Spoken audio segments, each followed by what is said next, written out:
Here we are, back in 1964, outside one of the most iconic buildings in Gosport at the time. Yes, the Ritz cinema. Sadly, it's no longer with us. It was demolished in 2001, having been closed a good 2 years earlier. Its capacity of nearly 1,200 seats with one giant screen was a format that would not survive the era of transition to multi-screen cinemas. However, its legacy is the memories of the good times when going out to the cinema was a more frequent experience than it is today. Although Gosport had two other cinemas at the time, the Criterion and the Forum, the Ritz was the premier venue to see the latest movies. So I've picked out 3 milestone events that for me define this much loved and missed cinema.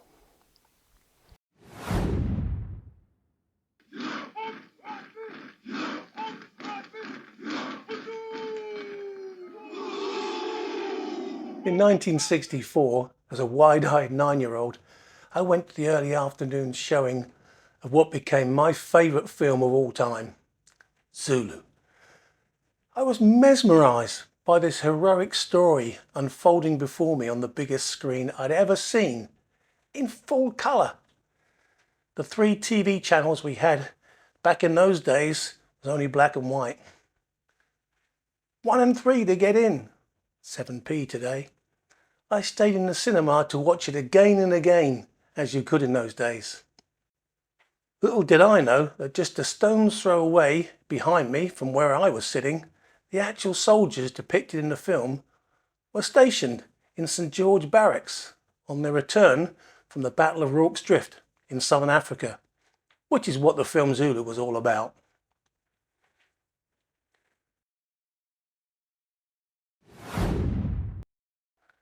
The premiere of Greece, 1978. It was so popular that the queue to get in snaked all around to the rear of the cinema. Everyone was so excited about getting in to see this new film.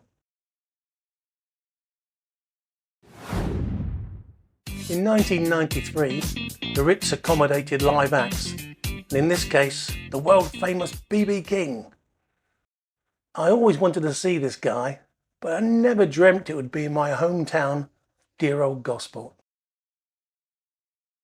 So what was the reason I chose to set the year for the painting as 1964?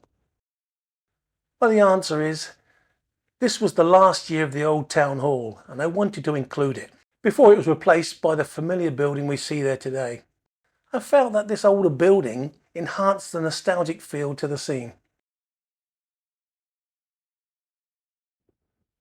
The tunnel, seen in the lower part of the painting, was the main road bridge over the moat that surrounded the old town.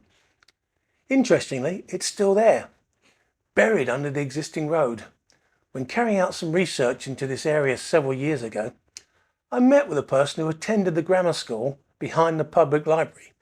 He recollected seeing workmen filling in the moat, burying the bridge. I suppose it makes sense, really. Why go to the expense of moving it when you can just bury it?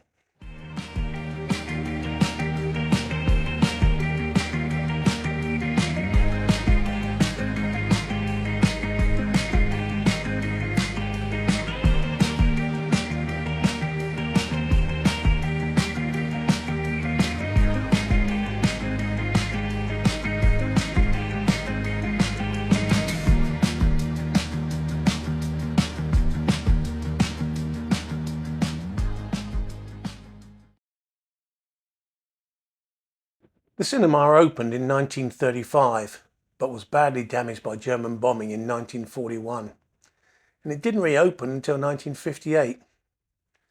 After another period of closure in 1984, it reopened 2 years later, but eventually lost its battle for survival and closed for the final time in 1999. By 2001, it was completely demolished to be replaced by the commercial building there today. The location for the Ritz was on undeveloped land between the Conservative Club and the moat. This post-World War II map shows the location of the cinema and its condition as a ruin due to wartime bombing. The same designation can be seen for the centre section of the old town hall and the Congregational Church. It's probable, due to the linear spacing of these ruins, that they're all hit by the same stick of bombs. Well, I hope you've enjoyed this journey back in time as much as I've enjoyed researching it and painting what for me is a memory of a place that I grew up in. Now, it's interesting when I do these paintings, this is a building, relatively cubic really, and it's a street scene. So how do you make that interesting? Because on a normal day, it might not be that remarkable. But by making it an evening scene, it brings it all to life. We can bring in the moon, reflections in the clouds, the warm lights, because lights in the 60s were a lot warmer in colour temperature than they are today. And we've got the cinema with the neon lights. I used a very old pigment called rose madder to get the main colour on there. So you can get depth to it. With the road, there are reflections. The snow was partially melted, so you get a double image, if you will, and you get the reflections and shadows in the snow. And the snow shadows tend to be an indigo or a marine type blue. Anyway, that's what I think has added some depth to the picture and made it more interesting.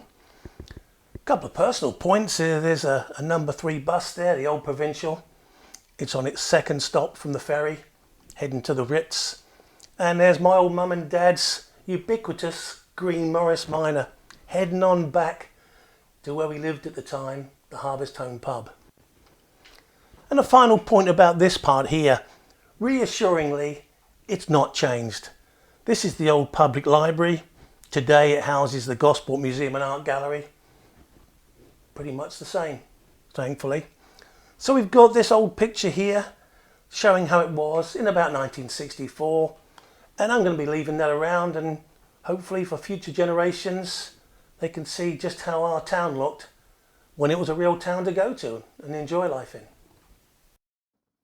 If you've enjoyed this video, you might want to check out my website where you can see all of the work I've done to date and purchase prints, greeting cards, etc.